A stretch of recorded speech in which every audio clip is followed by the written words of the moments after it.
Question: is leaky skin causing your eczema? What is this phenomenon called leaky skin? I know that we have heard of this term leaky gut, but today we are talking about leaky skin. In a little bit, I am going to invite one of our clean body nutritionists, Rachel, to join the discussion and talk about how nutrition and dietary interventions can play a role in leaky skin as well. But first of all, we want to break down a little bit of the science behind leaky skin. And we can see a patient of mine here. This is a 5-year-old who has extremely leaky skin. And of course, you can see this where a lot of this leaky skin might actually be caused by all the scratching that she's doing. But we're going to talk about some of the other components of leaky skin, the genetic factors, the environmental factors, and even the gut factors that can lead to a leakiness in the skin. So, we're going to talk about that. We are going to talk about how you evaluate for leaky skin and then what can you do.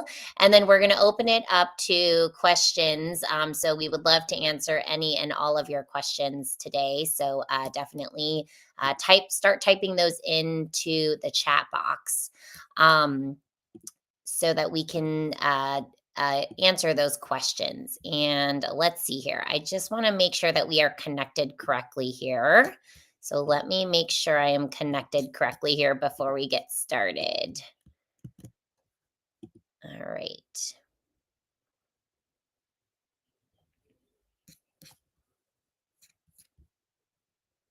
Okay, so I want to make sure we are connected here. All right. So today we are talking about leaky skin. And is leaky skin the cause of your eczema? And today I am inviting Rachel, one of our clean body nutritionists, to join this discussion about leaky skin. Now, I know we have heard about the phenomenon of leaky gut, but today we are talking about leaky skin. We are going to talk about how leaky gut is related to leaky skin. We're going to talk about the genetic components. And then I'm going to invite clean body nutritionist Rachel to talk about the nutritional and dietary interventions that can help us with leaky skin as well. So in this picture, we see one of my patients. She is a 5-year-old and she has extreme eczema here. And one of the reasons for eczema could be a leakiness in the skin. So, we're going to talk about that today. And as we can see, this skin is extremely leaky. And of course, more scratching is happening, causing that skin to get even leakier. So, we're going to talk about the science of leaky skin today. We're going to talk about how to evaluate for leaky skin and then what can you do in addition to supplements and nutrition and things like that. What can you do in your lifestyle to help the leaky skin? And then we're going to open it up to questions. So throughout this process, if you want to go ahead and type into the comments box or the chat box here, and we will answer questions at the end. Please go ahead and type questions throughout this process, okay? All right. So, what is leaky skin? Well, this is when you really have a barrier that is impaired. And so, our skin is basically, I want you to think of your skin as having, kind of like a wall that's protecting your body. And think of that wall as being made of different bricks that are put together. Okay. And just like a brick wall, you see those bricks and then you see, basically the glue that is holding those bricks together. Okay. Or that mortar. And what happens in leaky skin is that there could be several reasons that those bricks start to get leaky. And instead of those skin cells being really close together and that wall being really tight and those junctions being really tight, those skin cells start to separate, and then you get a barrier that is compromised. And this can be an important part of eczema and an important thing to understand. When the skin gets leaky, you might be more susceptible to things like chemicals and environmental toxins and other things leaking into the system. So, if you're somebody who gets a lot of sensitivity or allergy to products on your skin, you might be someone who is dealing with leaky skin. So, this is something to think about. Okay. And this phenomenon can contribute to various skin issues, including eczema, dryness of the skin, redness of the skin, and inflammation in the skin. So, this is an important thing to think about. So, there are several causes of leaky skin. And one of those causes that I get asked about frequently are the genetic factors. And a lot of times people are really focusing on this and really honing in on this and saying, oh, eczema is just genetic, and I have a filaggrin deficiency, and that's why I have eczema. There's nothing I can do about it. So, I do want to point out that this is a possibility that you genetically could have an issue with leaky skin. But does that mean that there's nothing you can do about it? Absolutely not. There is a lot that can still be done, even with genetic predispositions, because there is a phenomenon called epigenetics. And epigenetics is really the idea that there's so much that we can do to change the expression of our genes. And so, if we are living our healthiest lives and not putting a lot of burden on our system, then we can really prevent some of the things that might happen. So, even though there are genetic factors, there is a lot that we can do to really support a really strong skin barrier. And we're going to go into that today. Okay. Now, we've done a couple of discussions about leaky gut. This is something we talk about a lot. So, just like I said about the skin cells and how they're like bricks, and you want those bricks to be nice and close together. Uh, the same thing can happen in your gut when you're eating a lot of inflammatory food, when you do things like take antibiotics, when you do other things that mess up the microbiome. A lot of inflammation can occur in the gut. And then again, you might get a leakiness in the gut. Now, if you have a leakiness in the gut, it's almost inherent that you could also have a leakiness in your skin. And so I put an equal sign there, because if you have leaky gut, there is a very high likelihood of potentially also having leaky skin. So addressing that leaky gut is really key. Then leaky gut is often caused by things like microbiome imbalance. So this is how microbiome imbalance, one of the ways it can be correlated.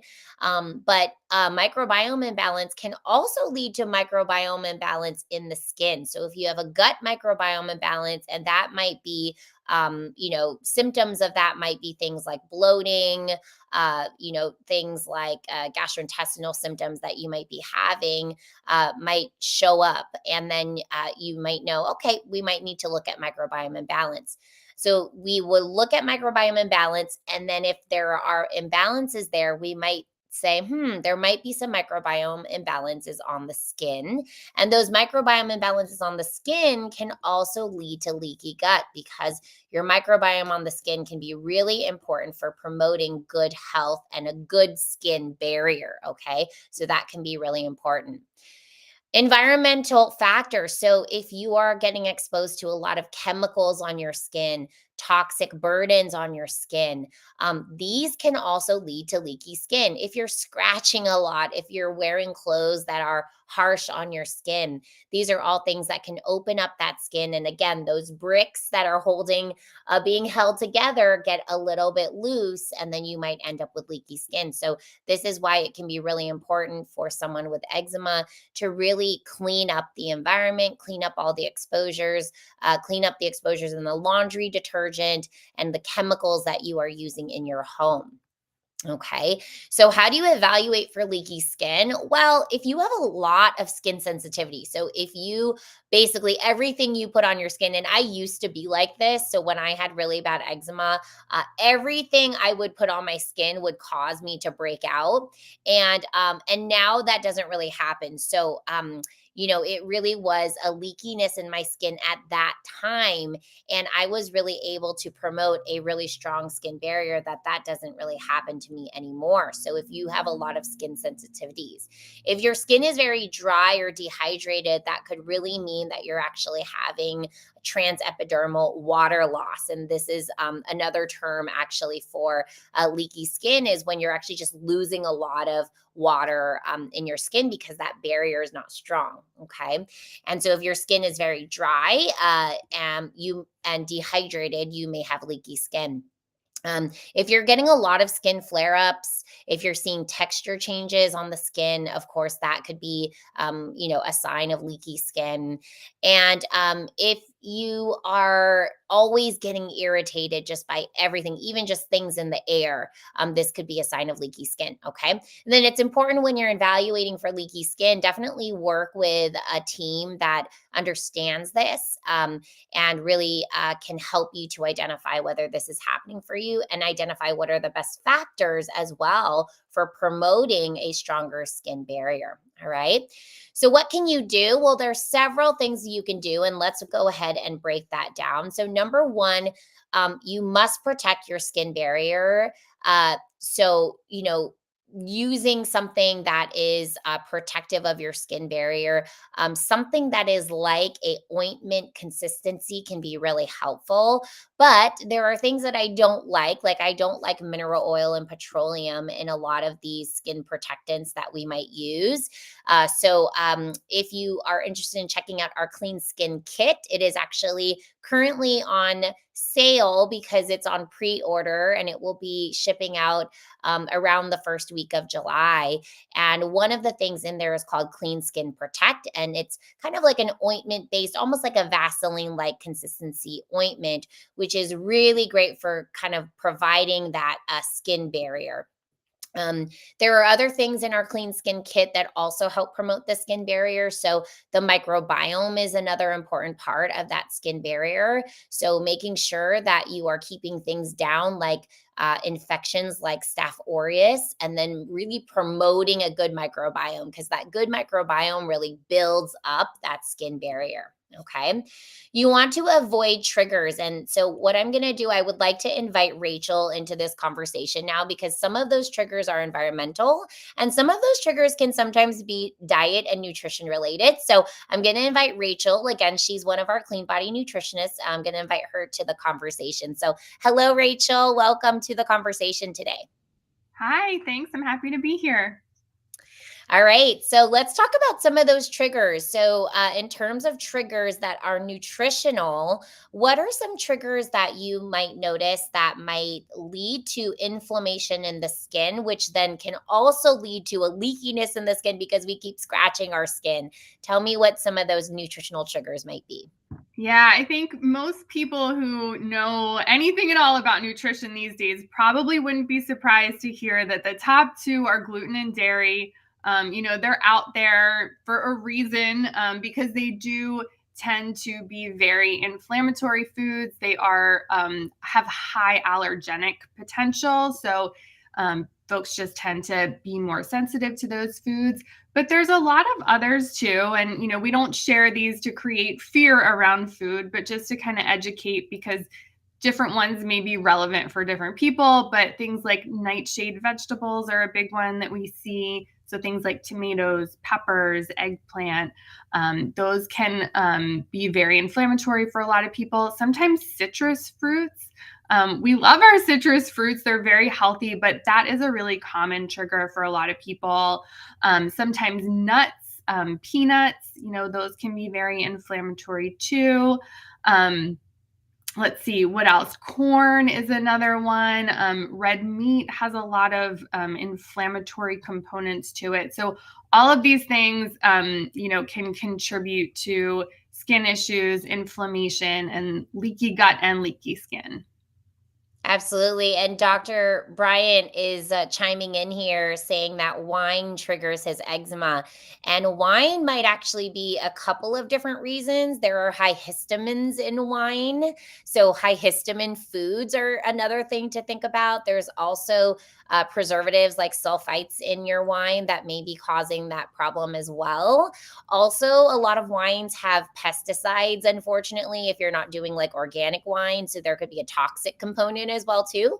And actually, Dr. Bryant, that was one of my problems too when I had a lot of eczema. Was red wine was a problem, and white wine was less of a problem for me. So that's something to think about. And then there's also the component of just the toxicity of wine, putting a burden on the liver that could also be causing the inflammation as well too. So thank you for chiming in, Dr. Bryant. Other triggers are environmental. So I think first, we always have to think about what we're putting in our bodies first. Then what are we putting on our bodies? So that could be things like our lotions and our creams and our shampoos and things like that. Toxins that we might find there are things like parabens. So that's something to look at. Fragrances are another thing to look at that you really want to avoid. Anything that says fragrance could actually have a toxin called phthalates in there. So definitely try to avoid that and go fragrance free, because those toxins can also cause an inflammation and then therefore a leakiness in the skin. Other things to consider, antimicrobial things like even hand sanitizers might be something to avoid to make sure you're promoting a good microbiome on the skin. Those hand sanitizers also have toxins in them as well too that we may want to think about avoiding, like triclosan. So those are some things to think about also. And then, of course, then from there, things you're putting on your body, then other things like laundry detergent, your cleaning supplies, all of these can contribute to harsh chemicals on the skin. And then, that those harsh chemicals breaking down those junctions that are leading to leaky skin. Okay. So avoiding triggers. All right. For dietary interventions, Rachel went into some of the things that we might want to avoid. But then, in terms of things we want to eat, Rachel, what does a really good, what we call a clean food rainbow plate, what does that look like when we're trying to really get all of the nutrients we need to help our skin barrier, to help it to heal? Yeah, so we love to think about making our plates rainbow plates for a couple different reasons. One, we eat with our eyes first, and having beautiful food can make us happy and feel good and just get pleasure from our food in a really healthy way.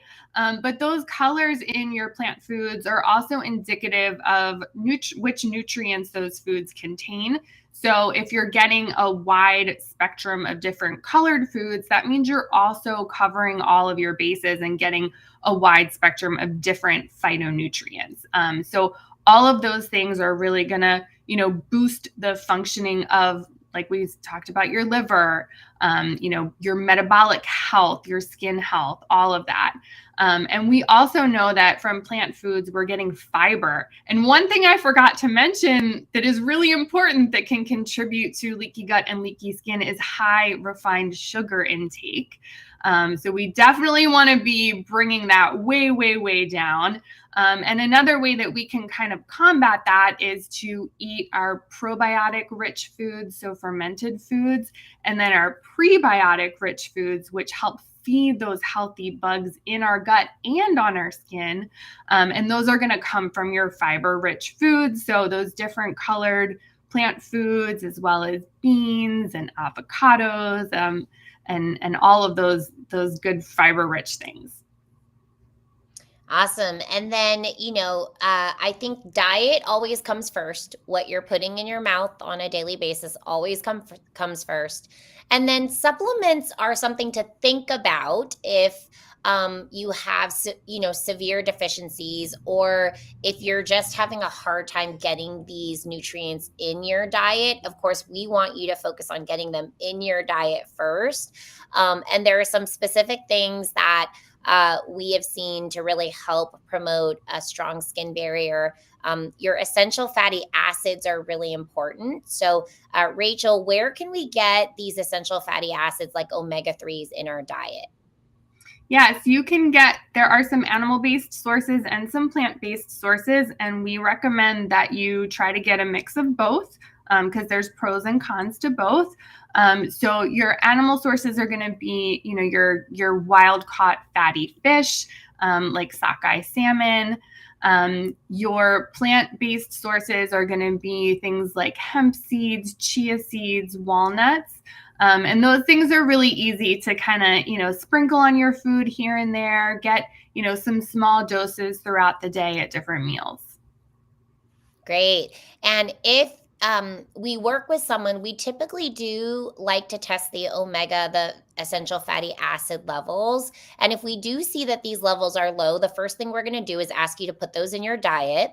The second thing we might do, if we are seeing that it's hard for you to do that, or maybe you're trying to increase in your diet and you're still we're not seeing improvements in your labs, we might ask you to do something like take an omega every day, like omega essentials. Unfortunately, in some of these omega rich foods like fish, there can be some toxicities. So, in those high fat fish, we can see that there's mercury and other toxins in those fish. So sometimes we don't recommend eating fish all day long, that you might get some of those toxicities. So if you can't get fish, or if you are a vegetarian, you may want to do things like supplementing. And Omega Essentials is a clean body product that is one that we like to use. The other thing that can be great are probiotic rich foods. So, Rachel, what are some probiotic rich foods that someone can focus on before they think about supplementation, or other foods to promote probiotics? Yeah, so your probiotics, those are the bugs themselves. So you're going to find those in traditionally fermented foods. So that would be like traditionally fermented sauerkraut. That's not the stuff that you'll find on the shelf in vinegar. This would be refrigerated. It's been fermented. It's got all of those good bugs in it. You can also think about like non-dairy yogurts and kefirs, things like that. Miso, if you're able to do soy. So anything that's been fermented. Some folks do kombucha. So there's lots of options out there now. And then for your prebiotics, these are the things that serve as food for the probiotics. So again, like I said, you get those from your fiber-rich foods. Awesome. And then if we do some testing and we find that your probiotic levels are low, or you're in need of some beneficial bacteria, we might recommend our clean body product that's a probiotic called Gut Restore. So that's, an option. But I typically love to do the testing to just kind of understand what the microbiome looks like first before we think about supplementing, and really promoting it in your diet is really the first place to start. Antioxidants are really wonderful, things like vitamin C, vitamin E. Um, Rachel, how do we know if we're getting a lot of antioxidants in our diet? Yeah, so like I said, those colors are going to be indicative of antioxidant rich foods. Antioxidants are fragile. So if you are, so a food might contain high levels of antioxidants, but when it's cooked, a lot of those antioxidants get degraded. So we do want you, if you're able to tolerate raw foods, we want you to have raw fruits and veggies, colorful things. We love dark colored berries are really, really great. They're low glycemic, and they're just really rich with polyphenols and antioxidants. Yeah. And, that's the first place to start. If you feel like you're not getting that colorful rainbow on your plates, there are things to do. And we love whole food multivitamins if you're not getting what you need in your diet. So at Clean Body, we have a supplement called the Complete Liquid. And the Complete Liquid is a whole food based multivitamin that's a liquid version. And we actually have a drink called the Clean Body Drink, where you add that with some flaxseed oil, and some lemon juice and apple cider vinegar in the morning. And actually, that drink contains all of the above. A flaxseed, it becomes an omega-3 in your body. The apple cider vinegar and the lemon have vitamin C, high in antioxidants. that it helps to promote a good microbiome as well too. So that's something to do if you feel like you're not getting this in your diet. And then vitamin D is a big one that can be low and in eczema patients, and can also all of these deficiencies can lead to more leaky skin. So when you have higher vitamin D levels, we're seeing a stronger skin barrier. So vitamin D definitely something to also test for with your practitioner.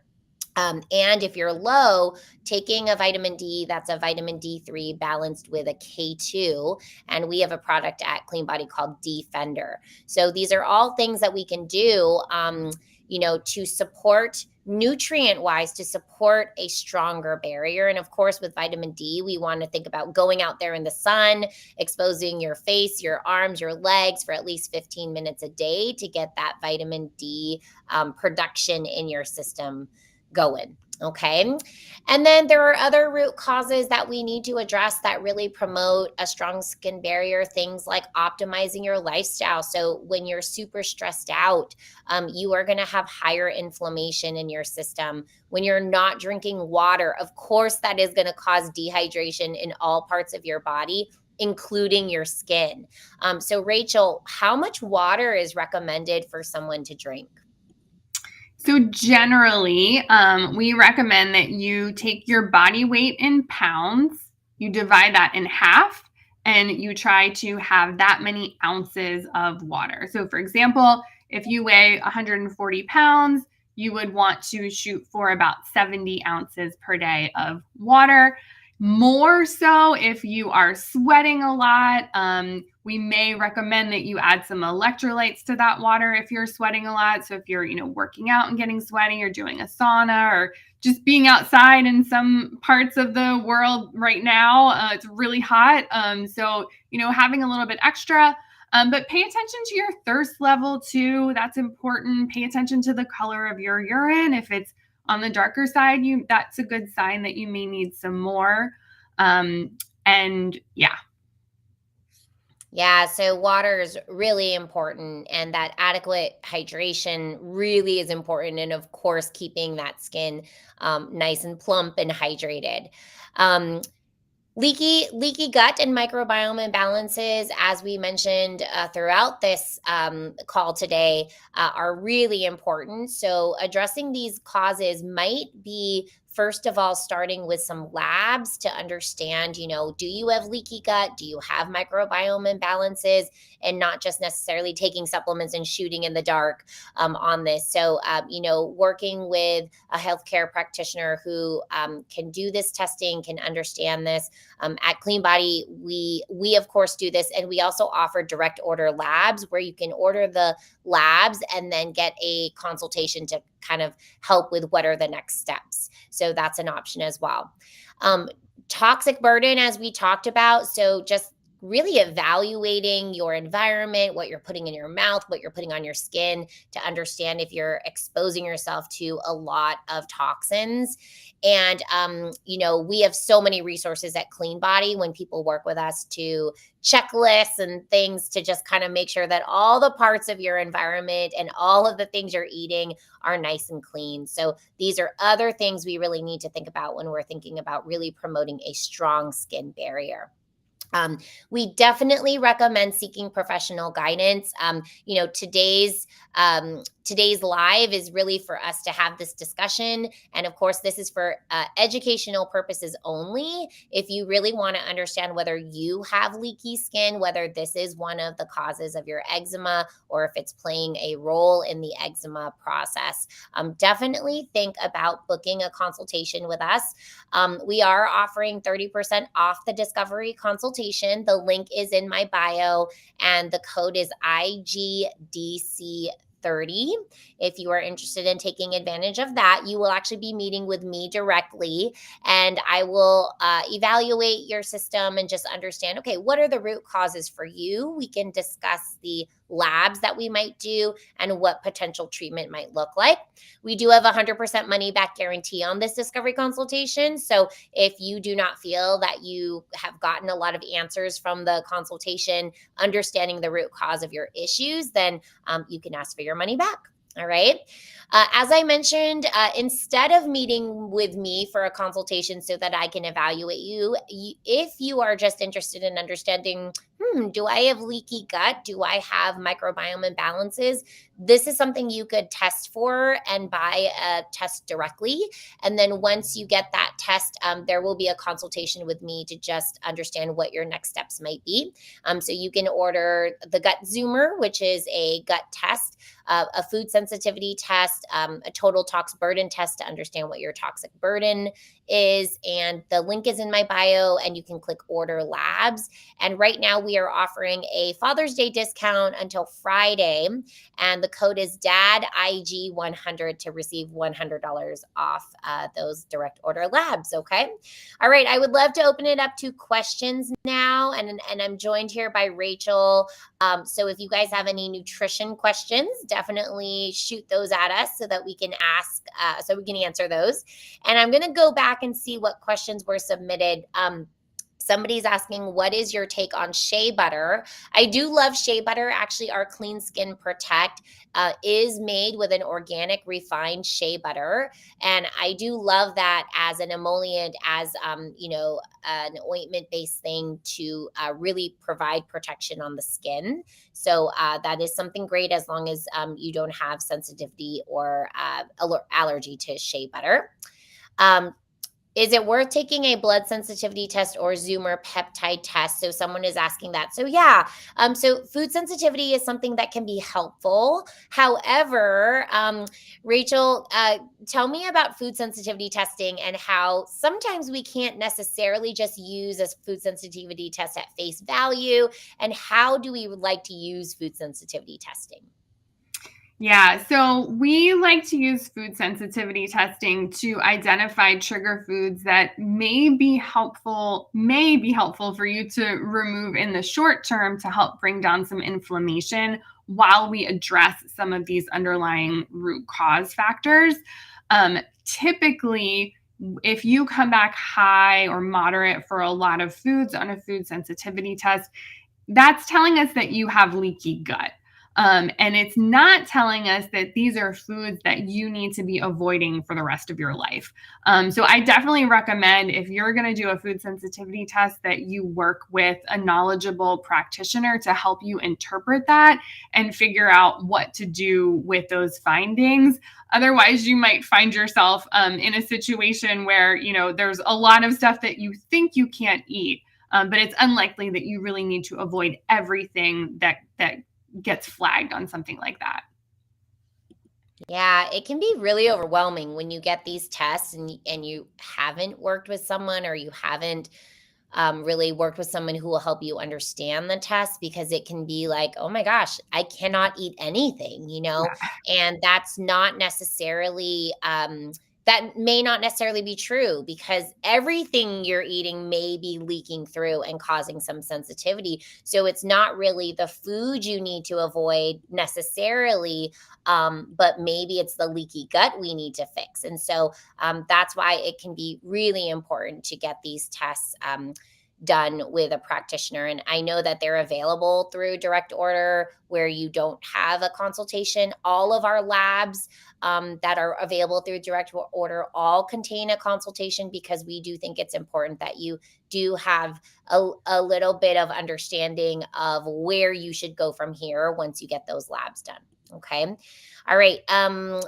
Let's see. What are good lotions to use for eczema? What do you feel about Aquaphor? So Aquaphor, I believe, has petroleum and or mineral oil, one of those in there. And I don't like those because those can be, unless they're really refined and it says white petroleum, those can have some toxins in there that I don't really like you having exposure to. So our Clean Skin Protect is really kind of like an Aquaphor Vaseline alternative. It has a similar consistency, but it doesn't have those things, and it doesn't have other things like parabens, etc. If you want to check that out or other recommendations, go to my product recommendations link in my bio and navigate to Skin and Beauty. And then you could see some of those recommendations that I have that are lotions and ointments, and the Clean Skin Protect is in there as well too. Okay. What are your thoughts on Elidel? So, my thoughts on any kind of conventional medication or conventional ointment is that, those are to be used in emergency situations, and they're really not to be used long term. I think the problem is that we're often using these things long term, and that can cause problems and side effects. And there can be things that happen with any conventional medication, things like topical steroid withdrawal with topical steroids, and then of course there are side effects from using any conventional medication. So I really like to think of those as really just use it for a short term, but we have to get down to the root cause. And if we're not getting down to the root cause, we're not really healing that skin. Okay. After a consultation with you, how long is the process to begin to heal eczema and heal the skin? Yeah, so our program is actually 4 months long. We typically spend the first month doing a really thorough and comprehensive evaluation, which includes getting labs, evaluating your health in so many different ways. We actually have a journaling system where we're going to be checking in on food, what your poop looks like, what your skin looks like.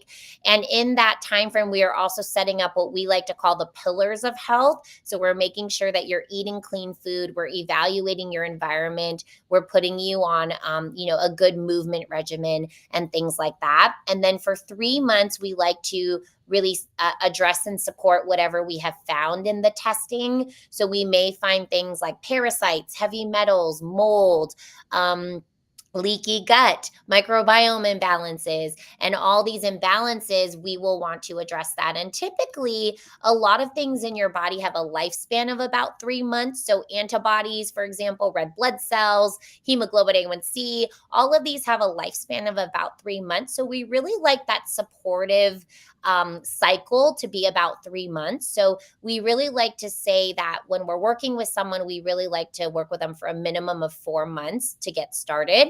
And then we like to see from there, in 3 month increments, to just kind of reassess and see if we need to still continue to do work together. Okay. I have suffered from this since I was 18 months and now 41. It's been horrible. Oh, I'm so sorry to hear that. I was the same like as you. I dealt with this ever since I was a baby, and it basically took me 30 years to overcome this. 30 years and a medical school degree to overcome this. And so everyone on my team has dealt with eczema in some way, shape, or form. Rachel has seen this in her child. And so we've all kind of had some exposure to eczema where we really truly understand kind of what it's like to go through this. So I think that's also really important in choosing a practitioner is working with someone who just really understands it personally is really great, and then clinically having a lot of experience in dealing with that condition is it can be really important. So I'm so sorry to hear that. And I think when people have been dealing with this for so long, it's typically because you've been using medications and you're really not getting to the root cause. The real true getting rid of it for good means that you're actually addressing the things that are triggering the eczema. Because when we think about eczema, it's really just an inflammatory immune response that's triggering you to be itchy. So, what is triggering that? And, Rachel went into a lot of the food based things that are triggering that. There are environmental based things, there are pathogenic based things. And then there's dysfunctions in your organs like leaky gut and leaky skin, etc. So it's our job when we work with you to help you unravel this puzzle. And it does often feel like a puzzle. It's not just one thing that's causing the eczema. It's typically, 5 to 10 things that could be causing the eczema: nutritional, lifestyle, and then pathogens and toxins and things like that. So it's our job to help you unravel that and then really give you the support you need to get to that finish line. Okay.